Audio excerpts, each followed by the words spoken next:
Hey guys, this is Jocasta Lester. In this video, I want to talk to you about layers, okay? Every single thing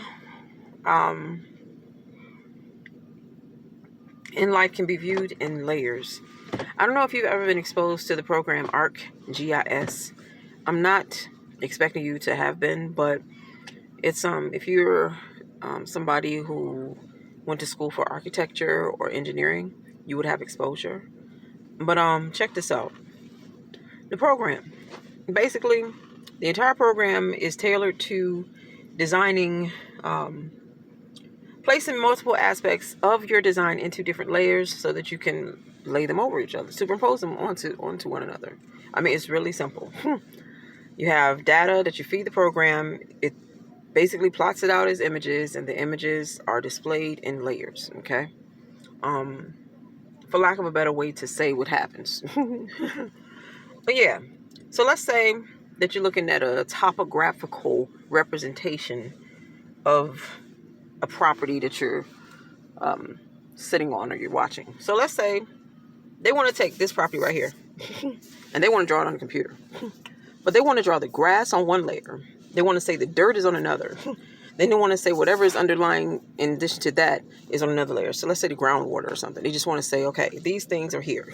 All right. So when they do things like that, programs like ArcGIS attach. So check this out. There are things that function like that when it comes to construction jobs, criminal enterprises. They work in layers sometimes too. So that one layer of a construction job can be a corresponding layer of a criminal enterprise. So let's say they're dumping bodies on a piece of land.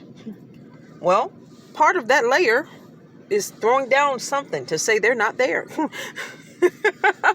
Lime has been conventionally used to dispose of dead bodies.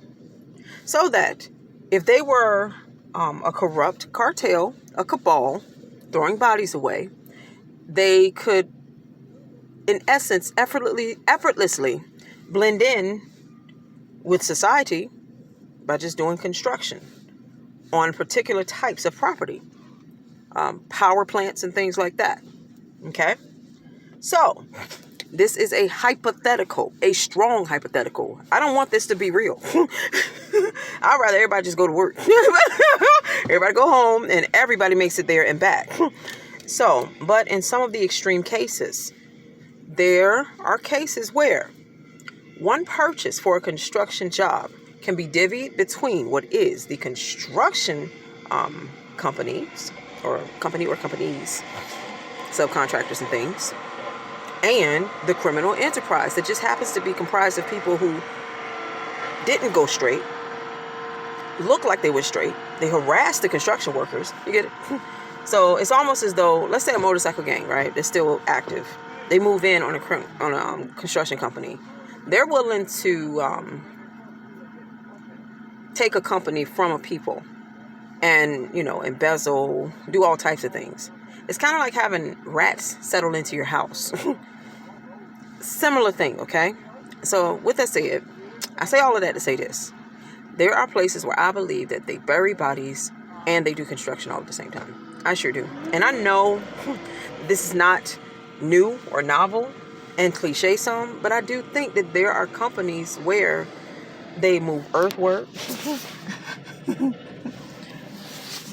and in tandem they make bodies disappear for others. So in other words, the people can have in essence a job and a side hustle that all really have the main focus of getting rid of bodies that they don't want discovered. And they've become so sophisticated that people just get hired and you wouldn't even know that it was happening right in your own backyard. So have a blessed and marvelous day and repent, for the kingdom of heaven is at hand. I heard something very unsettling about this area.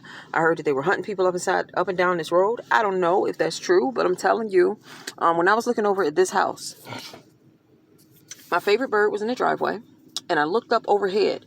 It was something that looked like a mist, like a if you were to look up at a cirrus cloud. The cirrus clouds are made a particular way. They move, They're not like Cumulus or the other ones. What's the other ones? Anyway, there's 3 main types, but it's Cumulus, the cirrus, and the one that's in between. But check this out.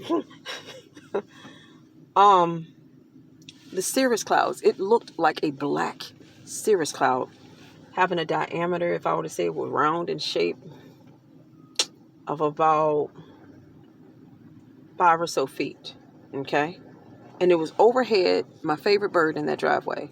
It was the strangest thing I had ever seen in my life. And I looked across the street, and it was a dark, cloud-like mist thing. Cloud. It was just, and it was overhead, and it was over the head of my favorite bird. I'm not crazy. I actually saw this with my naked too. So, I don't know what to make of this area.